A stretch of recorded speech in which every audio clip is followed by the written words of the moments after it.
Hi, welcome to Little Hidden Gems, where passion, creativity, and community shine. On this episode, we are headed to Luna Lemire in Brooklyn, New York. This is a cute cafe that shows what happens when cultures combine. Hint, it's delicious. My name is Alvin Ayin. Let's go uncover this gem together. So, tell me, what's your name? My name is Britt, Okay. and I'm one of the co-owners of Luna Lemire. Lawrence and I opened this restaurant, daytime cafe, about 8 or 9 months ago. So we're Wow. coming up on our 1-year anniversary in August. Okay, so congratulations, Thank first you. of all, in advance. Tell me a little bit about why you opened up the cafe. What was the inspiration behind it? It's funny, it was very serendipitous. Everything kind of fell into place.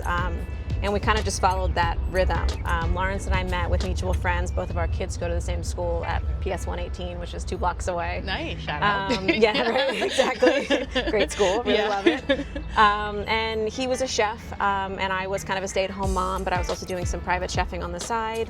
And we started working together at a different company, and grew together, working and cooking and everything like that. And 2 years ago, we walked by this place, and it was for rent. Oh, okay. And called Joe, which is one of the co-owners. Mysterious. Yes, exactly. Yeah. So we were like, oh, that's kind of interesting. And somebody, a good friend of ours, Chris, who lives down the street, actually was like, oh, somebody should open up something there. Like, that would be a cool spot. Yeah. Whatever it is, like somebody needs to get in there. And so we called them the next day, and we came here, and it's owned by 3 brothers who basically own this and the place next door, and their mom lives upstairs, and they've had it since the 80s or even before that, I think. And they were just really good guys, and they were like, we're looking for something unique and interesting.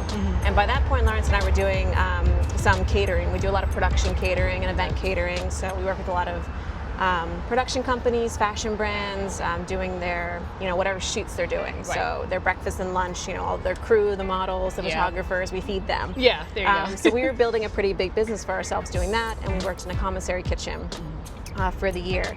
And so we talked to them, and we kind of, so we had this idea of having a kitchen that we could do that out of, but also having, a presence on 4th Avenue.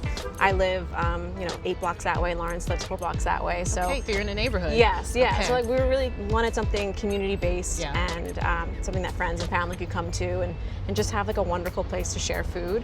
And I think that's what bonded Lawrence and I a lot, is that my family's Italian, he's from the UK, but his family is French. Okay. And there's this concept or this idea of just everything is around food.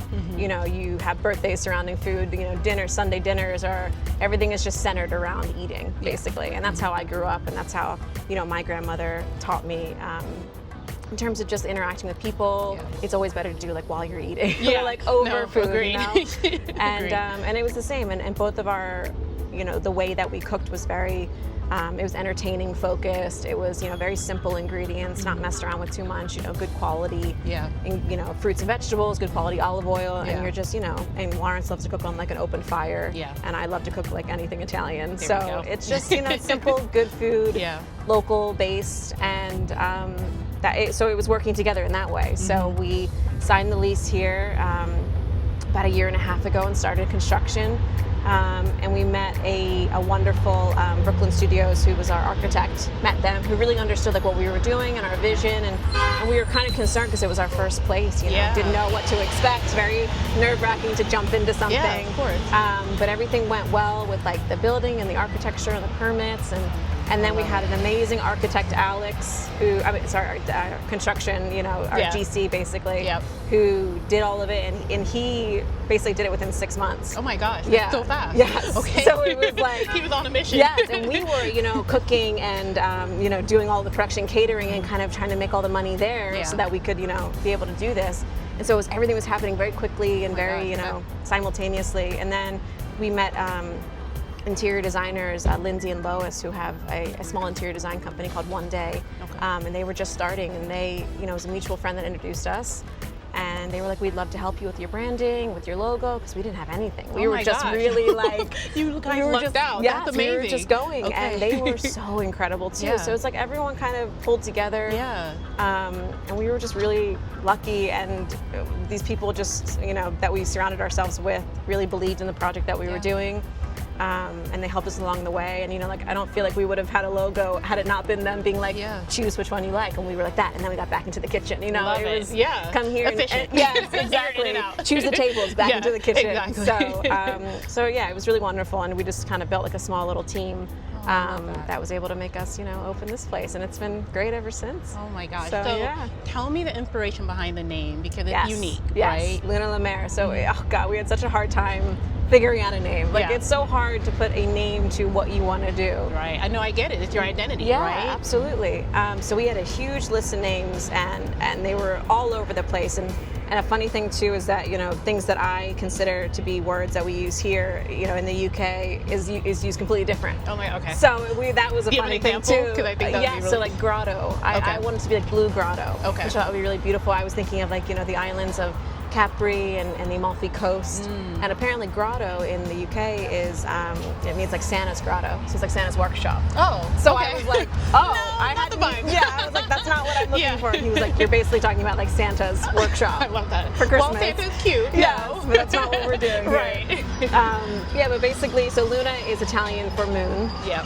My family's comes from originally from Rome. Okay. And there's this, the fable of the she-wolf, basically that, Romulus and Remus that started Rome, that founded Rome. Mm-hmm. So the wolf and the moon was kind of a nod to that and my heritage. Okay. And then, La Mer, well, it's like a play, but it's French for the ocean. Lawrence grew up by the sea, outside of London, and his food is very outdoors focused. He loves to be on the water. He loves, like I was saying, nature and outdoors. And this concept of like French and Italian food was kind of what we have been doing here. It's simple Mediterranean style eating, entertaining, and I feel like that's a very French and Italian way of life as well. Yeah. So we wanted to combine those and make those present, and with that then came kind of the blue and the moon a little bit with the logo, and it just kind of all fell into place in that way. But at least it was nice that it combined basically both of us, in that way. Oh, that's awesome. Yeah. So I'm curious, you finally get the store, you're about to open. What is the first thing you guys cook together? Like back in the... No, here. Oh, here. Oh my gosh. Do you remember? First thing we cooked in here. So it's funny, we were so... we really wanted to open up in August. We wanted to, get into the summer because we thought that would be like a good time to, have everyone here. And we were cooking so much of our stuff at the commissary kitchen that we were still in. Yeah. And then we basically brought everything over to here. So I feel like the first thing we probably cooked out of these ovens were probably the Scotch egg. Okay. Which I had never heard of. Right. Lawrence. Neither have I, to be honest. Right? I'm saying I understand, but no, I don't. It's a very common bar food in London and the UK, and I had never heard of it. He was like, it's a jammy egg, and then you surround it by pork, and then you deep fry it. And I was like, I don't know. Good. Yeah, but I was like, I don't know what you're saying. Like, those don't make sense to me. And how does it not overcook? And so, finally understanding that, and we bake ours and everything. We use gluten-free breadcrumbs. It's leftover gluten-free focaccia that we make. We basically turn it into the breadcrumbs and use that. So you make it healthy. Yes. Healthy, but also we use our leftover bread, which is nice as well, because I hate waste. Yeah. And I think that was probably one of the first things we cooked in here, and we were playing with the ovens and getting the temperature right, because that's the most fickle thing that we have on our menu that you really have to perfect in terms of timing and temperature, because you don't want to overcook the egg, but you need to cook the pork, and you want the crispy exterior and the jammy egg on the interior. Oh my gosh, okay, that sounds complex. Yeah, it is. It's like a science behind it. But it's really delicious, and it's something that we'll probably always have on our menu. Yeah. But I would say that's probably the first thing that we did here, and really developed in the first couple of weeks that we were open. I love that it was a combination of culture for the first thing that you cooked. Yes. And, just kind of bringing again with the name being culturally combining. Yeah. And you can always tell who's doing what. Like if it's French focused or English focused, it's Lawrence. Or if you see the meatballs in it, that's probably me. That's you, right. Part of the reason why I wanted to feature your restaurant on Little Hidden Gems was because I drove by on a random Sunday, and I passed by and I looked and I felt joy, just immediate joy, and honestly the aesthetic was very pleasing. I felt very soothed by it. So I doubled back, I parked, and I said, I have to eat here. And I was pleasantly surprised when I ate my meal, which was the focaccia. Yes. And it was so amazing. It was wonderful. hearty, but light. Yeah. And there were so many flavors in there. And I said, oh my God, I have to talk to them. So I really appreciate you meeting with me today and sharing your journey with us. Is there anything that you want to leave the people with about your cafe? I would say that, well, one, we're just really happy to be here. We've been very lucky, and everyone in the community has been so kind and wonderful, and we have so many regulars that come in that we know by name, and it's kind of become this place, at least for me, that I come and I sit on the street and I know everyone that passes by, and I talk to people. It's expanded my social circle for sure, and people that come in, they just want to talk food, or I have celiac actually, so a lot of the stuff that we do here is gluten-free. Oh wow, okay. And that's been, I would say about 85% of what we have is gluten-free. Okay, I noticed that, by the way. Yeah, all right. and that's been interesting because I was always very like, oh, I'm gluten-free, but it's awful, it sucks, like, it's terrible. But then I kind of adapted to this mentality of that it doesn't have to be awful, it doesn't have to be terrible, and a lot of gluten-free food is like health food as well. But it could also just be like a really good chocolate chip cookie. Like it could be a really good gluten-free brown butter, delicious chocolate chip cookie. You don't have to sacrifice the taste, the flavor, the excitement of eating the meal. Yeah. So and we've become kind of a little destination, hidden gem, as you will. There you go.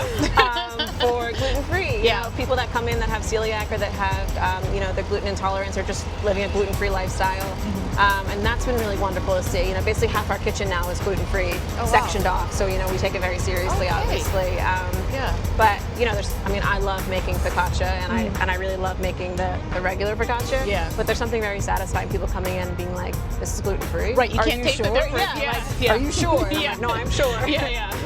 So that's been nice. It's just, again, the community and people coming here and being able to share like really good food and being happy, and kind of to your point, like being able to sit outside or inside and just having like a little spot to enjoy their coffee or their croissant or whatever it is, focaccia. So, there you go. I'm hoping that we can keep that like quiet enjoyment here, for a while. No, you know what? Honestly, from what I've seen and just being here the other day and today, and the way the community is just embracing the cafe, I see you guys being here for a very long time. I thank you so much for your time. I appreciate you, chatting with us. I'll come back soon. Oh, for sure, for sure. This is not my last time at all. All right, thank you.